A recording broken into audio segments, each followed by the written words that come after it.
And I say, Zangief, you are bad guy. But this does not mean you're bad guy.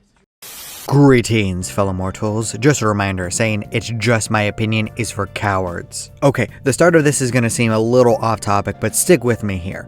There's this interesting concept in pro wrestling called kayfabe. While it's mostly dead now, wrestlers used to live and breathe it, especially 40 to 50 years ago. They treated everything about wrestling as real. Their personalities on screen and in the ring were who they were in real life. At least they were to them. It's how they acted in everyday life.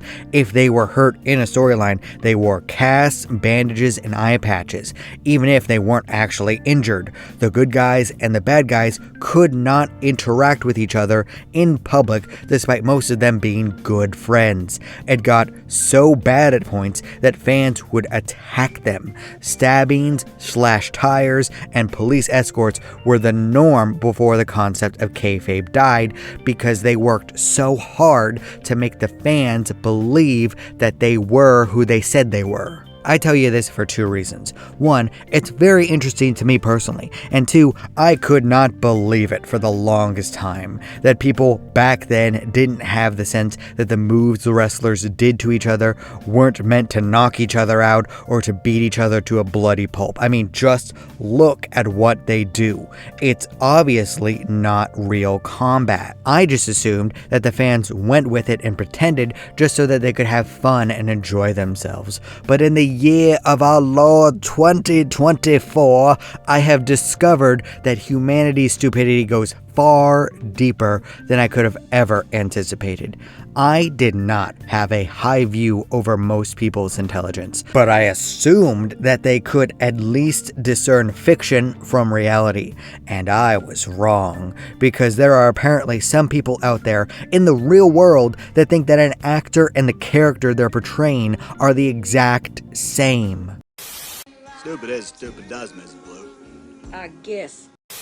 Originally, I was not going to make a video on this idea, but when I saw multiple accounts of this, I couldn't help myself anymore. The straw that broke the camel's back is Homelander, Anthony Starr. Not going to lie, not a big fan of The Boys. It's basically a collection of shocking events tied together as loosely as possible with basically zero character development, except with Homelander. Anthony's performance is so great that it shatters the mediocre writing, which will be realized once they end this show in the poorest way possible. But I'm not taking anything away from Anthony, or you if you enjoy it. If you like The Boys, please enjoy it, just not for me. But Anthony, whew, 10 out of 10 performance. He's so good that no one can deny it, even a boys hater like me. Wait, that's an odd take. Boys hater. It doesn't sound homophobic, but something about it is still off. Maybe I should redo it. Never mind. Anyway, Anthony's performance is so good that there are apparently people out there who think that he acts like Homelander in his real life, which, I mean, no, obviously. In fact, I would think the exact opposite. Someone would have to be very empathetic and emotionally intelligent to pull that level of narcissism and evil off so perfectly. He needs to understand people and why a total lack of humanity would be disturbing to watch. In fact, I would expect Anthony to be one of the kindest people in the world after watching him as Homelander. Because do you think that we wouldn't hear about it if he acted nuts off screen like Christian Bale? Even The Rock has been revealed to be difficult to work with. He pisses and bottles for some reason. If that guy isn't safe from bad press, no one is. What the hell is this? And before Homelander, I heard about a similar situation with Furiosa. Nathan Jones, who played Rictus in the movie, received angry DMs, and I don't see why he would lie about this. This really doesn't get him much. It doesn't bolster the movie. Maybe it makes him seem like a great actor and sell himself, but I don't think Hollywood gives a damn about that. It seems to me that people have lost their grips with reality. They don't understand what acting is anymore. How they see people on screen is how they think the actual individuals are in real life. But before I go into that, I will say that this partially is a positive for the actors. They did their jobs well. In fact, they convinced the audience that they were actually bad people, and it shows a mastery of their art form. While freaked out, I would be a bit proud if I were them. It's a feather in their cap, to say the least. I will now think more highly of both of them because this happened to them. Of course, it makes me worry that someone is delusional enough to attack them because they really think that the character's actions on the screen are real. This isn't the actor's responsibility, but it goes to show that people's mental health is almost non-existent at this point. I'm a psycho. Personally, I blame COVID the most. The lockdowns just broke people. I have experienced it in real life. People are, in fact, dumber. I see them take twice as long to do mental math, read, and realize basic. Personally, I blame COVID the most. The lockdowns just broke people. I have experienced this in real life. People are in fact dumber now. I see them take twice as long to do mental math, read, or realize basic logical connections. And don't get me started on drivers. I have seen people drive on the wrong side of the road multiple times this month.